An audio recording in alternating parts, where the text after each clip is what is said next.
Hi dear students, मैं संतोष कुमार प्रयागराज से स्वागत है आप सभी का ऑक्सिक कोचिंग के एक और वीडियो में। इस वीडियो में हम आपको मध्य बिंदु प्रमेय के बारे में ही बात करेंगे। पार्ट 2 का ये वीडियो है, यानी कि पार्ट 1 भी हम बना चुके हैं। इस पर पार्ट 1 में हमने प्रमेय को बताया है और पार्ट 2 में भी हम प्रमेय को ही बता रहे हैं, लेकिन वो पहले प्रमेय का विलोम ही ये प्रमेय है, ठीक है। इसलिए अगर आपने पार्ट 1 वाली वीडियो नहीं देखी है तो इस वीडियो के बाद ज़रूर देख लेना। वीडियो शुरू करने से पहले सब्सक्राइब कीजिए ऑक्सिक कोचिंग यूट्यूब चैनल को और बेल आइकन को ऑल पे कीजिए, जिससे फ्यूचर में कोई वीडियो आप मिस ना करो। अगर आपने पहले से ही सब्सक्राइब कर रखा है तो थैंक यू वेरी मच। तो बात करते हैं सबसे पहले प्रमेय की। तो प्रमेय है कि किसी त्रिभुज की एक भुजा के मध्य बिंदु से दूसरी भुजा के समांतर खींची गई रेखा तीसरी भुजा को समद्विभाजित करती है।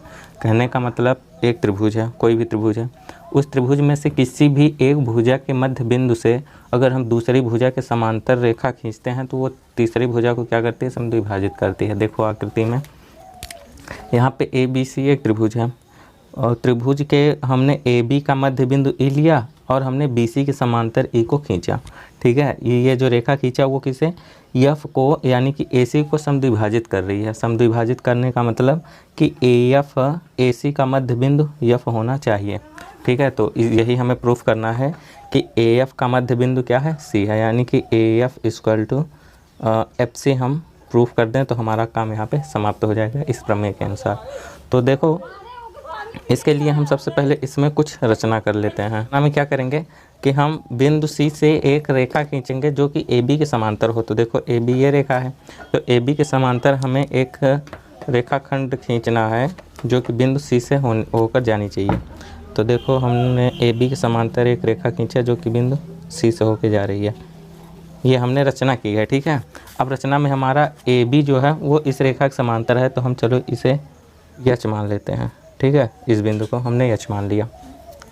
तो अब हम अगर इसे ई और एफ को अगर हम बढ़ाते हैं, आगे बढ़ाते हैं तो एक बिंदु पर इसे काटेगी, इसको हम डी मान लेते हैं, ठीक है। तो इतना हमने रचना किया है, ठीक है। तो इसको प्रूफ करने के लिए सबसे पहले जो चीज़ हमें प्रमेय को पढ़ के प्राप्त हो रहा है उसे हम लिख लेते हैं। हमें प्राप्त क्या हो रहा है कि ए बी का मध्य बिंदु ए हमने लिया है, यानी कि ज्ञात है। अगर हम इधर लिखें, ज्ञात है कि ए बी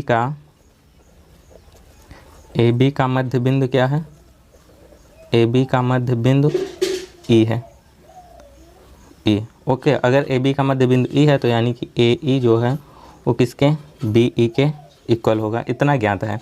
और हमें ज्ञात है कि हमने ई एफ को बी सी के समांतर खींचा है, ठीक है। तो क्या ज्ञात है कि ई एफ जो है वो समांतर है किसके, बी सी के। हमने दूसरी भुजा के समांतर खींचा है।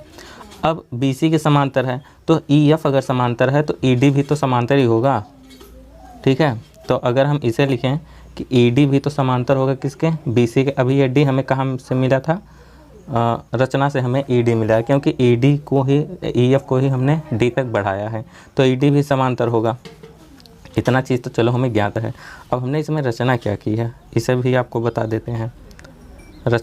रचना में हमने ये किया है कि ए बी के समांतर एक सी एच रेखा खींचा है, यानी कि ए बी के समांतर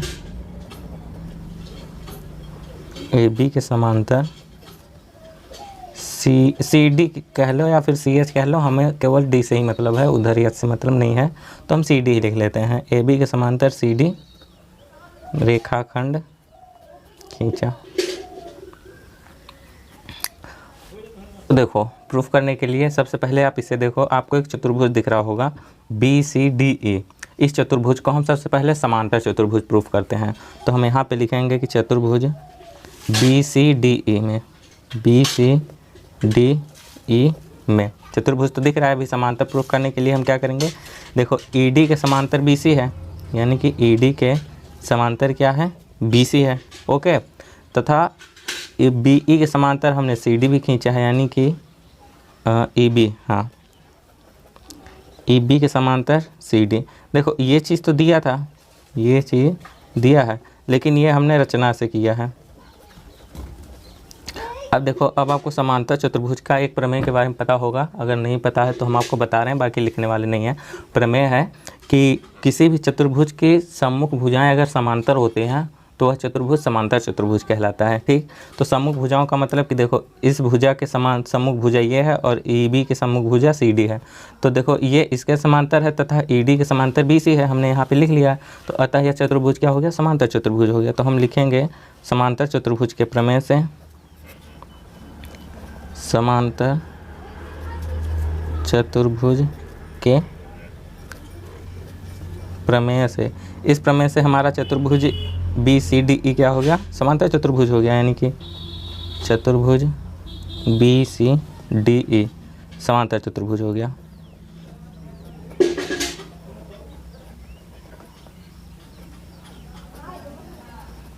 देखो हमने इसे समांतर चतुर्भुज प्रूफ कर दिया। तो अब बहुत ही ईजी है, अगर ये इतना आपने समझ लिया तो अब प्रूफ करना बहुत ईजी है। देखो आपको दो त्रिभुज दिखाई दे रहे हैं AEF तथा FCD। इसे अगर हम यक्ष त्रिभुज मान लें, इसे Y मान लें, आपको बेशक समझाने के लिए हमने मार्किंग कर दी है।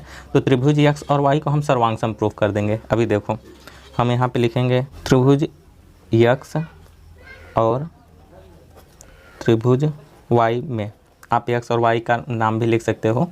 ठीक है, अब यक्ष में देखो ये वाली भुजा बराबर है तथा ये वाली भुजा इस भुजा के बराबर है। क्यों? क्योंकि ये समांतर चतुर्भुज है। अब समांतर चतुर्भुज है तो ये वाली भुजा और ये वाली भुजा तो बराबर ही होगी।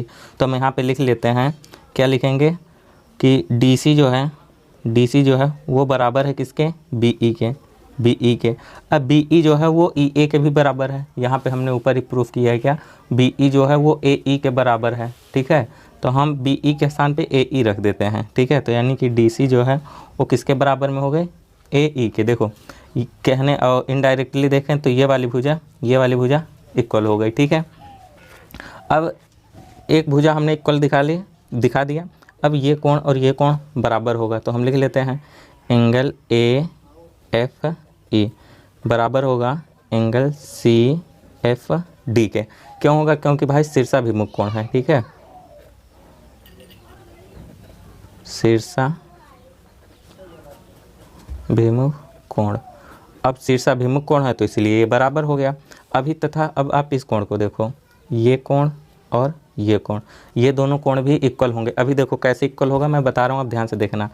ये समांतर है यानी कि AB के समांतर CD है। ठीक है, अब AB के समांतर CD है तो ये AC जो है वो तिर्यक रेखा का काम कर रही है। अगर हम आकृति को ऐसे घुमा दें तो अब आप देखो ये समांतर, ये समांतर और ये तिर्यक रेखा अगर है तो ये कोण और ये कोण एकांतर कोण होने के कारण ये दोनों इक्वल होंगे। तो हम यहाँ पे लिखते हैं कि एंगल A जो है वो इक्वल होगा किसके, एंगल DCF के। तो देखो यहाँ पे एंगल C हमने क्यों नहीं लिखा, क्योंकि यहाँ C पॉइंट पे दो एंगल, एक इधर बन रहा है और एक ये वाला भी बन रहा है। तो इसीलिए हमने इसका प्रॉपर नाम लिखा DCF। और एंगल A पर तो भाई एक ही कोण बन रहा है तो इसीलिए हमने एंगल A ही सिर्फ लिखा है। बाकी मर्जी हो तो FAE या फिर EAF लिख सकते हैं। तो एक भुजा हमने यहाँ पे प्रूफ कर दी है तथा दो एंगल प्रूफ किया है, पहला एंगल यहाँ पे, दूसरा एंगल यहाँ पे। तो एक भुजा और दो एंगल जब प्रूफ होता है तो किस नियम से यह सर्वांगसम होता है, साइड एंगल साइड के नियम से, नहीं एंगल साइड एंगल के नियम से। ओके, तो अतः एंगल साइड एंगल नियम से। अब एंगल साइड एंगल नियम से हमारे दोनों त्रिभुज क्या हो गए, सर्वांगसम हो गए। यानी कि त्रिभुज यक्ष जो है वो सर्वांगसम हो गया त्रिभुज Y के। अभी देखो जब यक्ष और Y जब सर्वांगसम हो गया तो सर्वांगसम होने के नाते ये वाली भुजा और ये वाली भुजा बराबर होगी ना। लेकिन हमें इस भुजा से मतलब ही नहीं है, कोई मतलब नहीं है, हमें सिर्फ इससे मतलब ना AF जो है वो FC के बराबर होगा। तो हम लिख सकते हैं तो AF जो होगा वो किसके बराबर होगा, FC के। भाई ऐसा क्यों, क्योंकि समांतर चतुर्भुज सर्वांगसम त्रिभुज है।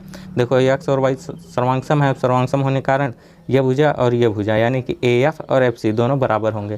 कारण में CPCT बहुत बढ़िया कारण है। ठीक है, CPCT हमने लिख दिया, बस यहीं पे तो प्रूफ हो गया और कुछ भी नहीं प्रूफ करना, बस यही तो हमें प्रूफ करना था। AF equal to FC।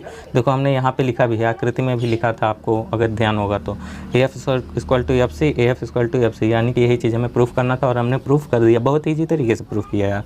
तो अगर आपको समझ में आ गया यार तो बहुत अच्छी बात है। वीडियो को लाइक करके दोस्तों के साथ शेयर अपने ज़रूर कर देना। और अगर आपने पार्ट 1 वाला वीडियो नहीं देखा, वैसे ये पार्ट 2 है, तो पार्ट 1 वाला वीडियो ज़रूर देख लेना, आपको डिस्क्रिप्शन में लिंक मिल जाएगा या फिर आई बटन पे आपको मिल जाए। अगर आपको कहीं नहीं मिलता तो हमारी चतुर्भुज वाली प्लेलिस्ट को देख लेना, आपको ज़रूर से ज़रूर ये दोनों वीडियो मिल जाएंगे। तो फिलहाल इस वीडियो को यहीं पे करते हैं समाप्त। आई होप कि आपको सब कुछ समझ में आया होगा। ठीक है, तो हम और आप मिलेंगे नेक्स्ट वीडियो में नेक्स्ट टॉपिक को लेके। तब तक के लिए बाय बाय, टेक केयर। और एक बात, हाँ यार, इस वीडियो के बारे में कमेंट में अपनी राय ज़रूर बता देना। ठीक है, तो फिर बाय बाय।